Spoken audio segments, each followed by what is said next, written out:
बोल बम का नारा है। जरा इतना धीरे नहीं, जरा दमदारी से। बोल बम का नारा है, बाबा एक सहारा है। वो बाबा हमारा सहारा बना हुआ है। कोई भी हाथ छोड़ दे, कोई भी हमारा साथ छोड़ दे, पर एक मेरा देवाधिदेव महादेव तुम्हारे पल पल घड़ी घड़ी क्षण क्षण में तुम्हारे साथ है, हर पल रहे। और फिर कह रहा हूं, इस व्यासपीठ से दिल से कहकर जा रहा हूं, आपने दिल से सुना है। दिल का तू किनारा मेरी नैया का तू किनारा। आपका विश्वास जागृत करिए, आपका भरोसा जागृत करिए, आपकी दृढ़ता जागृत करिए। जब जागृत हो जाएगी तब सुख अपने आप आ जाएगा। मंदिर जाते हो आप लोग? सब जाते हो? विश्वास रखकर जाना, भरोसा रखकर जाना।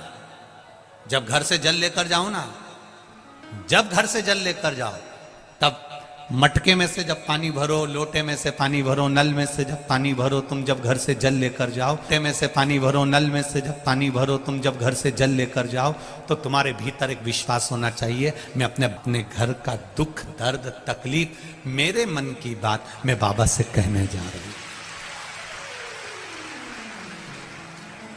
अगर तू नहीं सुनेगा तो सुनेगा कौन? कौन सुने?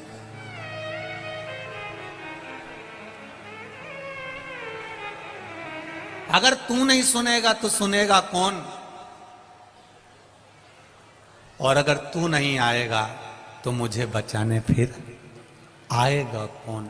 तेरे ही तो भरोसे पर जी रही हूं मेरे शिव, तेरा ही नाम लेकर जी रही हूं, तेरा नाम।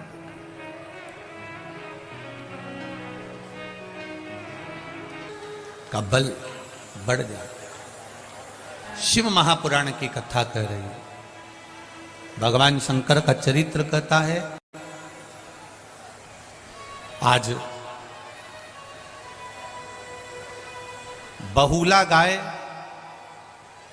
अपने बेटे मनोरथ को दूध पिला रही है, मनोरथ को दूध दे।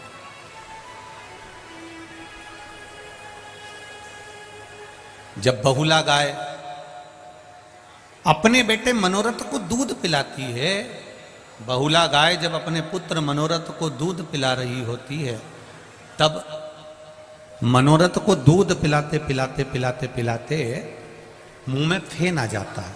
बछड़ा जब दूध पीता है ना, आप दर्शन करिएगा, जब चिंकियां गाय होगी, बछड़ा जब दूध पीता है तो उसके मुंह में थोड़ा साइड में फेन हो जाता है। जब मनोरथ के मुख में फेन आया, वो फेन उड़ा, उड़कर शिवजी जहां पर तप कर रहे थे, साधना में लीन थे, वहां पर वो फेन चला गया।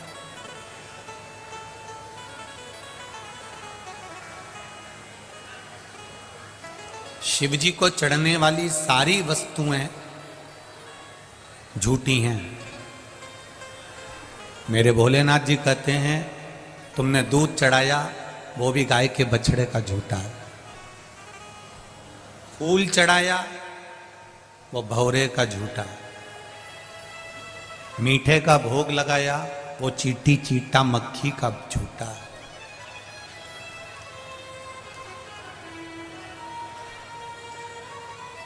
सब झूठा। जल चढ़ाया वो मछली का झूठा है। जितनी भी वस्तु हम भगवान शंकर को दे रहे हैं वो सब झूठी है। शिव जी कहते हैं ये सारी वस्तुएं झूठी है। ये ब्रह्मा जी भी कह रहे हैं भगवान विष्णु को, भगवान नारायण से कह रहे हैं ब्रह्मदेव कि शंकर भगवान को जो भी चढ़ा वो सब झूठा है, शिव जी को जो चढ़ा वो झूठा है। इसके बाद भी शंकर भगवान राजी रहते हैं अपने भक्तों से। शिव जी उसके बाद भी राजी रहते हैं अपने भक्तों से। उसका कारण क्या है? शिव महापुराण कहती है उसका केवल एक कारण है।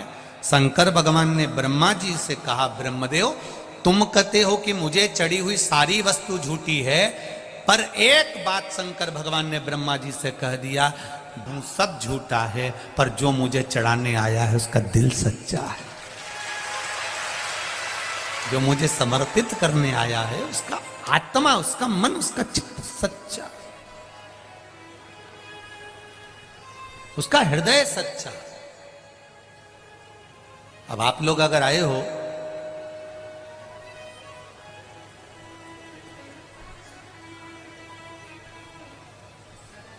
अगर आप लोग यहां पहुंचे हो, दिल रखकर पहुंचे हो, यहां कुछ भगवान ये नहीं देख रहा है कि तुम क्या लेकर आए हो, भगवान ये देख रहा है कि तुम निर्मल मन सो मोही भावा, मोही छल छिद्र कपट ना। मुझे निर्मल मन चाहिए,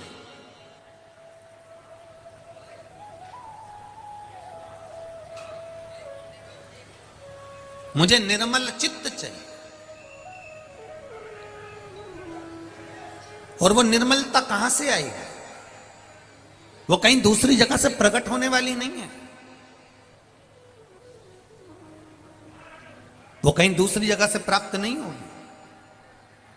वो निर्मलता आपका जो कोमल भाव है, मन है, हृदय है, चित्त है, भगवान की अविरल भक्ति है, बस उसी से प्राप्त हो।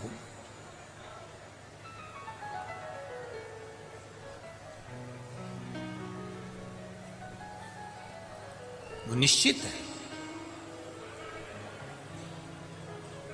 आप लोगों से एक बात कही थी, आप लोगों के स्मरण में होगी, जितने लोग आस्था चैनल पर सुन रहे हैं, जितने फेसबुक यूट्यूब पर सुन रहे हैं, जितने लोग इस लाखों की संख्या में, लाखों की संख्या में आप यहां बैठकर कथा सुन रहे हैं, आपके स्मरण में एक बात होगी। हमने कहा था शिवजी को जल चढ़ा कर आओ तो थोड़ी देर एक बार पीछे पलटकर देख लिया करो देवादिदेव महादेव को।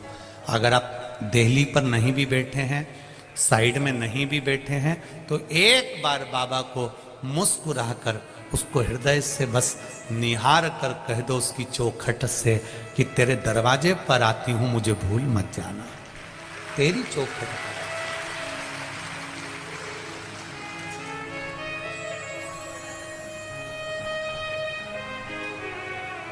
मुझे भूलना नहीं।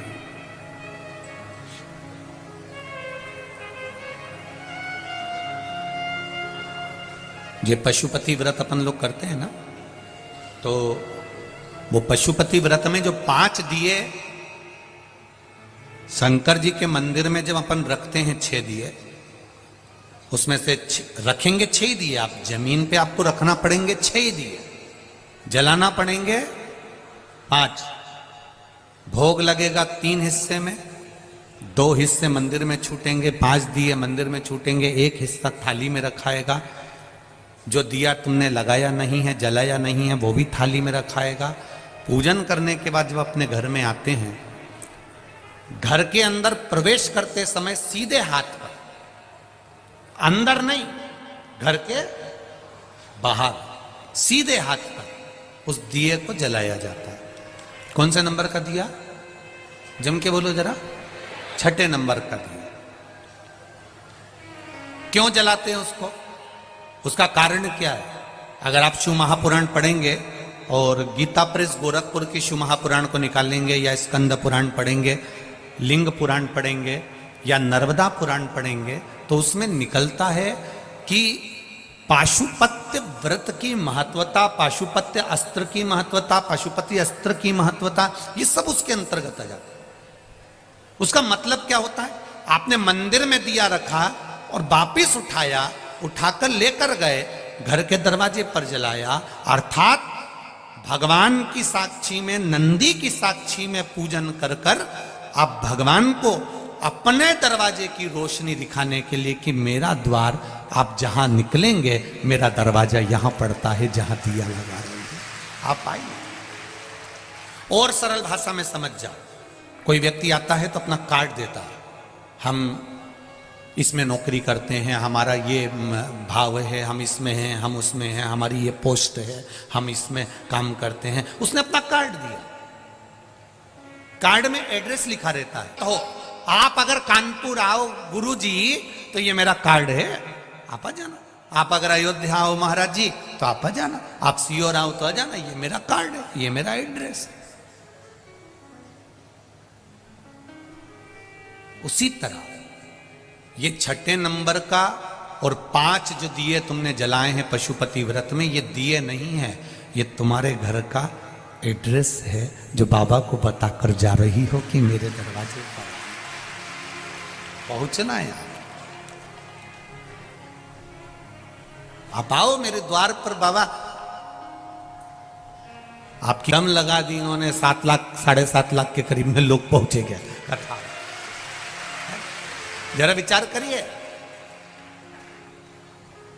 कड़कती धूप, दोपहर का समय,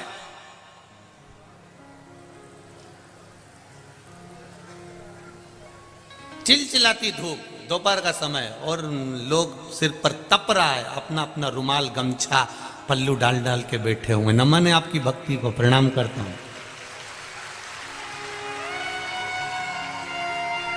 पर ऐसी समिति को भी नमन करता हूं जो लोग रोज इतनी धूप पड़ने के बाद भी टेंट नहीं लगा सके। आपकी समिति को भी नमन करता हूं। इतनी धूप हो रही है, इतनी गर्मी पड़ रही है, इतनी धूप पड़ रही है, उसके बाद भी नमन सभी को मेरी ओर से, प्रणाम। और जिनकी कथा है अगली 13 तारीख से, उनसे भी कहूंगा थोड़ी व्यवस्था इन साधारण से लोगों के लिए जो केवल मेरे शंकर के लिए आते हैं उनके लिए कर देना, बस बहुत है। आपसे सीओर वाले महाराज ने कभी 25, 50 लाख, 60 लाख, 70 लाख, 1 करोड़, 2 करोड़ नहीं मांगा। आपसे केवल इतनी व्यवस्था मांगता हूं कि इनकी खिचड़ी प्रसाद हो जाए और इनके छांव हो जाए, जिससे ये पड़े रहकर कथा का लाभ ले लें। कुछ नहीं चाहिए, आप अपना जीवन मस्त जियो। कई लोग कहते हैं सीओर वाला महाराज बहुत कड़क कहता है, कहने में पीछे नहीं हटते, काय को हटे, उसमें क्या दिक्कत है? अलमस्त होइए, अपनी जिंदगी को जितना मस्त होकर जी सकते हो, जितने आनंद के साथ जी सकते हो, जितने शिव समर्पण के साथ जी सकते हो, उतनी खुशियों का आनंद लेकर जियो। इतनी कड़कड़ा की धूप में भी आप सिर पर रुमाल डालकर अपने छोटे छोटे बच्चों को साड़ी के पल्लू से ढककर अगर कथा सुन रहे हो तो ऐसी भक्ति दुनिया में कहीं नहीं मिल सकती जो यहां कानपुर और लखनऊ में मिली है। ये कानपुर साइड में मिली है। ये कानपुर के श्रोता अभी रास्ते में हम आ रहे थे तो हमसे पूछ रहे थे, भैया जी आपको कैसा लगा? मैंने कहा कानपुर की ये गंगा मां के तट की पावन धरा के जितने ये श्रोता भाई बहन हैं, इनके जैसा प्रेम दुनिया में कहीं नहीं मिला। इतना प्रेम है इनके।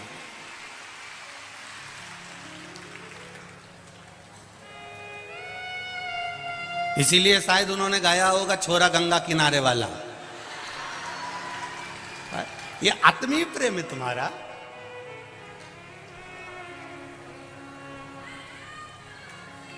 ये आपका स्नेह है, आपका प्रेम है, बस आप उसका स्मरण करिए, आप उस रस तत्व को धारण करिए,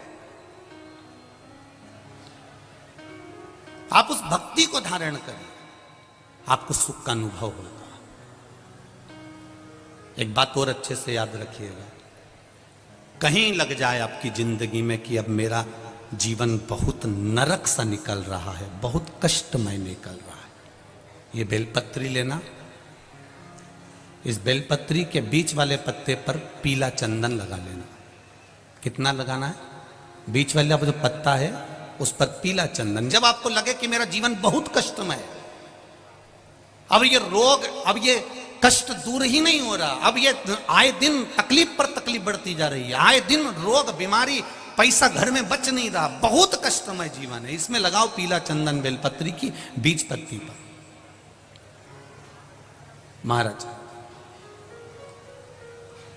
और बीज पत्ती पर जब चंदन लग जाए, लगने के बाद में ये दोनों पत्ती पर लाल चंदन लगा लीजिए। इन दोनों पत्ती के बीच में जो डंडी का भाग होता है, आपको कहा था, आपको स्मरण में होगा शायद, हमने जब बेलपत्री की महत्वता बताई थी तो उस बेलपत्री की महत्वता में कहा था ब्रह्मा विष्णु महेश ये 3 हैं, बोला था। बीच में